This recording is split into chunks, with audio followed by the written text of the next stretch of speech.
What's going on, family? It's you back in the lab with Abrew, man. We got a bunch of lineup. We got a bunch of reactions to do today. Some of them made me laugh. Some of them I thought I was ready for, and some of them, man, we just got to talk about. You know how it is on the Abrew channel, man. Reaction, some funny, some serious, but all entertaining. Let's get into it, man. This first one right here, she was talking about one of her patients. She worked in the gyno. She was talking about one of her patients, and she said things she said, man, it was off the chain. So I'm gonna let her speak it though. Let's go. Let's do a medical story time.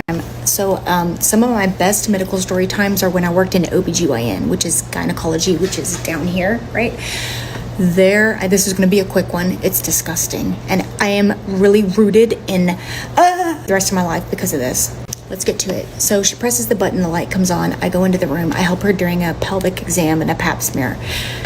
She's reaching for the speculum underneath the table. The patient's propped up. Her legs are spread on top of the bed in the stirrups. And my doctor is sitting in her rolly chair, okay? And she goes to open the drawer to grab a clean speculum. And she gets it right to the opening. And she goes, "Oh, I don't need a speculum." You don't need a speculum? So you're telling me you mean it's already open all the way? All the way? For you to take your... So I'm like tripping out, because she said it out loud. So I'm holding the products that she needs to get this, and I break the little thing off of that, put the cap back on. If you worked in OBGYN, you understand. If you worked in primary care where they did pap smear, you understand. This woman must have been a freaky deaky weaky peaky mishi. Her shit sat open. And I do mean set open. From then on, I have dug myself in how to do Kegels, how to keep it tight, how to keep it right. And from then on, I have been haunted by looseness.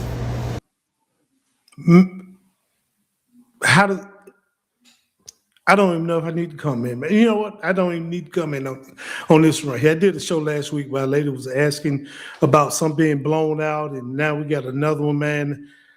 I pay people to upload these videos for me, so I'm reacting in real time. I don't know what she's into, but yeah, that's crazy. If it's like that, if it's like this lady said, that's crazy. That ain't human. Let's go to the next one. Monday through Friday, it's a mandatory you wash your ass if you work around people. The shit about to be a law. Don't come out your house thinking you smell all right. Hop your ass in the shower Monday through Friday. Saturday and Sunday, you can stink all weekend. If you work around people, show some respect. Start calling these people out. People coming to work smelling like Vienna sausage, water, hot dog water, all type of socks. And stop fucking at work, because it's going to smell on you all day. Who needed to hear this today? Wash your ass. I remember back in corporate, it was some people that would smash at work or smash in their car, whatever they wear. It was during the work hours, bro.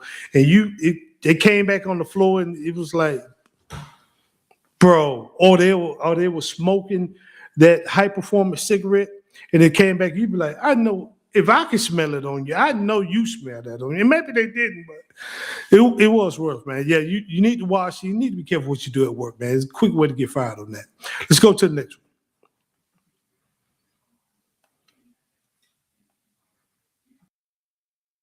So I lost my job today, and what I find frustrating is I called my dad to let him know that I lost my job. And you know what happened? Instead of him saying, "Oh, I'm sorry, sweetheart," what does he say?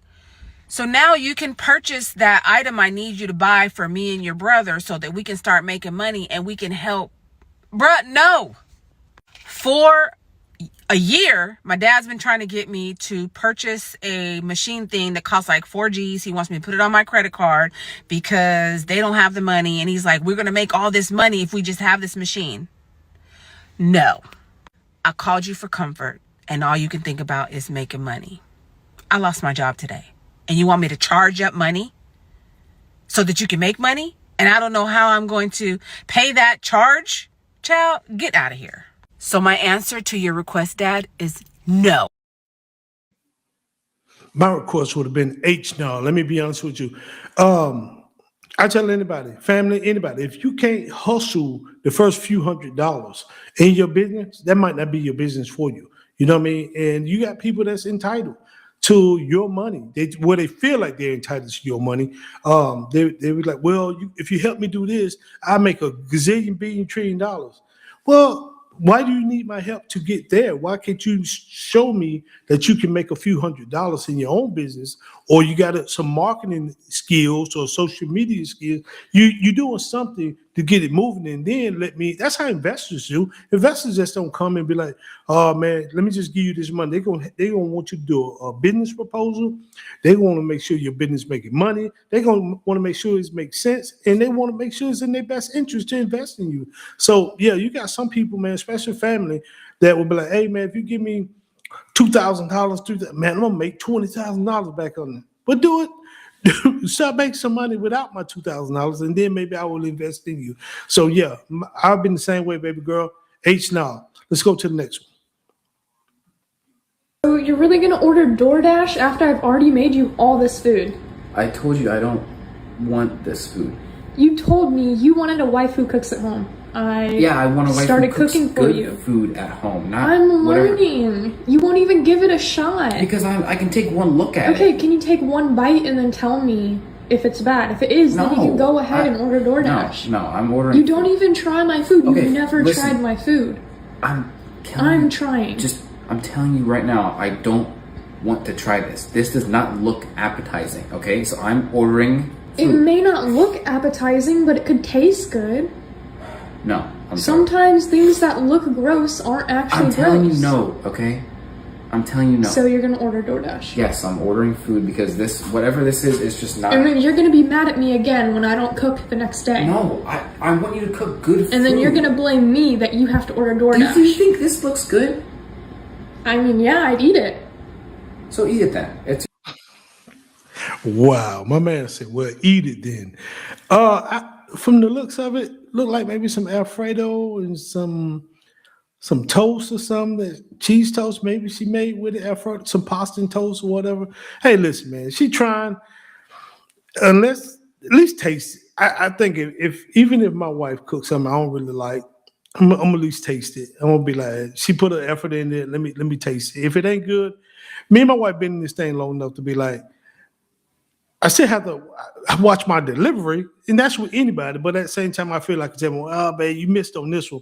It should be fine." But just ordering DoorDash without even trying the food. Come on, bro. She look like sound like she might be a young wife. Y'all just got in this thing here, so man, come on, help out, brother, help out. Don't tear it down like that. Let's go to the next one. Unpopular opinion: a man is supposed to help you as a woman. A man is supposed to help lighten your load, make your life a little easier. I don't mean financially. Carry the trash. Help me carry something heavy. Reach the top shelf. Pay a bill or two. Like, it doesn't have to be financial, but like, you can lighten my load a little bit. Pay for my gas. $20 is not shit. Yes, it's a big controversial topic, and I'm not asking for money. I'm not saying a man should be providing money, but what is a man doing in my life if they're not helping lighten my load? If you're not helping me carry something, helping me reach something, or even positive motivation for me to reach my goals and being morally supportive, what are you doing in my life? Biblically, ma'am, you're the help me. You should help that man reach his goals, especially if he's your husband. Help him reach his goals for the family. And then we come back and build whatever you're trying to build. And why does it always have to come back to financial? Why I got to pay a bill or give $20? $20 might be a lot to men. A lot of men out here. A lot of men ain't making $20 an hour. So you talking about I'm gonna give you 20 an hour worth of my pay for what? You know what I mean? It always come back to finances, man. Let me say. And then you say you independent. Well, go get it. Go get it out the mud. Fellas, women, come on now. We got to do better than that. Let's go to the next one. I'm gonna keep it all the way funky with you. I'm tired of going places, nodding at a nigga, you know, because I'm a cool, friendly guy. But I'm tired of nodding at a nigga, and the nigga don't nod back.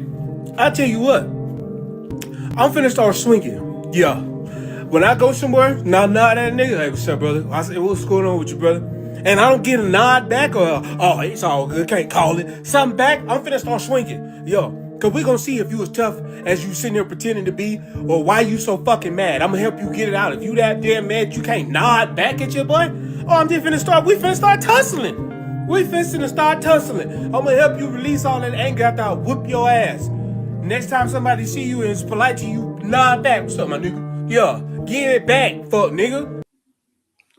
This is a quick way to get yourself put on a t-shirt with angel wings in the cloud, brother. Let me tell you something, swinging on somebody. Unfortunately, every time I see a guy or we do a nod, hey, what's up, my brother? What's up? I'm gonna give you the head nod, I'll give you the eye contact or whatever. You know, that's just what I am. But in this case here, that'll get my man put on a t-shirt. Tell me he finna just start swinging. A lot of people might not see you. You know what I mean? And why you so angry? Why he so angry? Why you want to swing on somebody, bro? But he did look like he just got out, man. I don't know this brother, but he looked like he got out, man. But you just start swinging on random people, you're going to find yourself on a t-shirt, man, with angel wings. Let's go to another one. Like, just sick and tired of being with a broke-ass man. Okay? All my other friends, they wear designer, they wear, like, drive nice cars, their houses are, like, fucking 10 times this size. When we got married, we had a 2,400 square foot house, and we've had to downsize to 1,400 square feet. You made us lose 8,000 square feet. Me? Because you're too fucking broke to pay for the house. I'm too broke. I'm the one. You quit your job. You're a stay-at-home mom. Make up my income. That's your job. Make up your income is fucking crazy. You know I work 12-hour shifts. You know I work 12-hour shifts just to keep the lights on around here. So then when you're done with your 12-hour shift, pick up another 4 or 6 fucking hours at Walmart down the street. I don't know what to tell you. When do you expect me to eat or sleep? Eat on your way to work. Sleep. I don't know when. When you're home. Okay, so you made a Tinder. Yes. Because I don't bring enough money in to support you and your habits. Yes. Well, you know, at least I support us enough to keep our house, you know, to take care of our children. I take care of our children. Put food on y'all's plates. Put food on y'all's plates. Who cooks the food? Me. You don't cook me food. I order meals. I order meals. You eat chicken strips and macaroni. Don't even start with me. You don't cook anything for me. You don't make me coffee. You don't make me breakfast. You don't make I me ain't gonna be cooking your chicken strips and macaroni, girl. You could do that. You can microwave your. Run, brother, run. I tell you, she didn't made a Tinder. She said you too broke. She quit her job. She said it is your responsibility to make up her income. Listen, as a man, but he is holding the house down. He putting food on the table. It is a man's job. If that woman don't want to work no more, it is you to hold it down. Lease the house, the shelter, the food, take care of it. Yeah, it's your responsibility. But quit your job and say, hey, you got to go make up my income. That's some irresponsible, immature stuff. And then once you make a Tinder, I'm not automatically out, man. So I would tell this young brother here, run, brother. Run. Let's go to the next one. Why does a new boyfriend get more time with your kids than you do? A man who's never stepped into a courtroom, never paid a retainer, never passed a background check, never sat through psych evals, never had his parenting dissected by strangers. But somehow he gets daily access?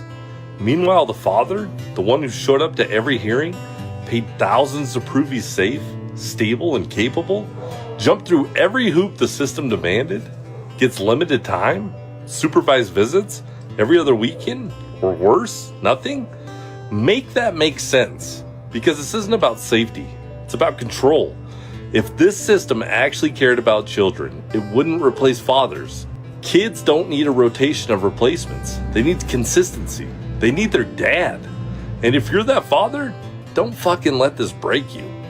Document everything. Stay calm. Stay present. Because one day, the truth doesn't need court orders to speak. Your consistency will. I want you to follow me because we're building something great and I want you to be a part of that. And I want you to share this with another dad because I guarantee you there's a dad out there right now and he needs to see this. And the only way he's going to be able to see this is if you share it and push it out to the algorithm. That's how it works, guys. You don't have to do this alone. Let me, I like my man channel.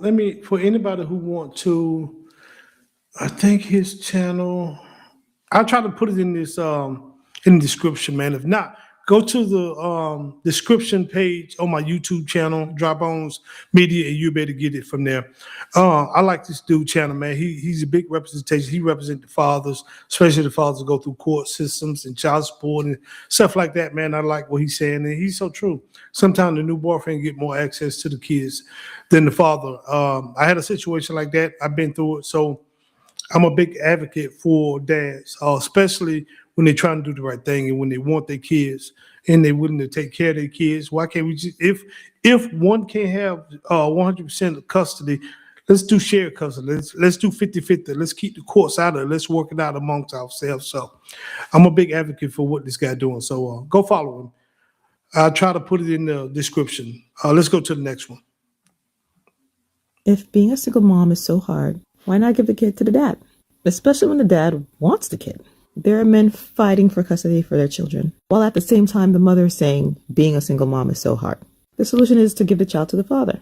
Stats shows that single dads, have better outcomes than single moms anyway. Plus you, mom, don't have to struggle, and dad has the kid that he wants. Win-win. But what do you guys? I was his dad. I wanted my kids. I wanted my kids at a young age. When me and their mother split, I think it was like 5 months or 18 months. I wanted, they was young babies. I wanted them then. I ain't care about the relationship. I was prepared to do whatever I had to do to be a single dad, to raise my kids by myself if I had to. I was with that. But I feel like a lot of times it ain't about, I wanted more than you or you're a better parent than me. I think it's about money. It's always about money. Let me say that. I really believe that. But at the end, I did get my babies. They came. They was like, hey, Dad, we want to come live with you. And I was like, bet. And I was like, you sure? Once they said they was sure and they was locked in, Dad went to war for his baby. So a lot of men out here, man, don't give up the fight. It is hard. It is frustrating. The court can the court can tear you down. But I tell you what, if you can, go get your bulldog. You're going to need a bulldog to fight a case like that. So with that said, man, let's move to the next one. Grandfather used to go to work every day and bring my grandma the check. She would take $20 to $40 out that check and get that man an allowance out of what he worked for. Pimp. Okay, that's pimp. Yeah, your grandma was a pimp, man. You know what I mean? She was pimp. Well, grandma probably, see, y'all be looking at grandma cooking apple pies and doing all these good things, and grandma so nice for the community, and grandma just raised everybody. You ain't looking at grandma was out there probably giving up that guac 3000, walk around with that moo draining grandpa. That's why he was coming home giving us, man, here you go. Hey, here, whole check. Let me get my little $30 out of that. You know what I mean? Grandma was putting him on. Now some of y'all want to play some of the game, so ain't no man trying to get them check like that. But it's a different time anyway. I believe every man should have their own money. You have your account, I got my account. Then we got an account in the middle, joint account. We just put it in. Because I want to buy you something. I ain't trying to be like, oh, I need a few dollars to buy you something with now. But on the flip side, grandma probably was a freak, man. You know what I mean? Y'all just don't want to admit it. But grandma knows what she had to do. With that said, man, I'm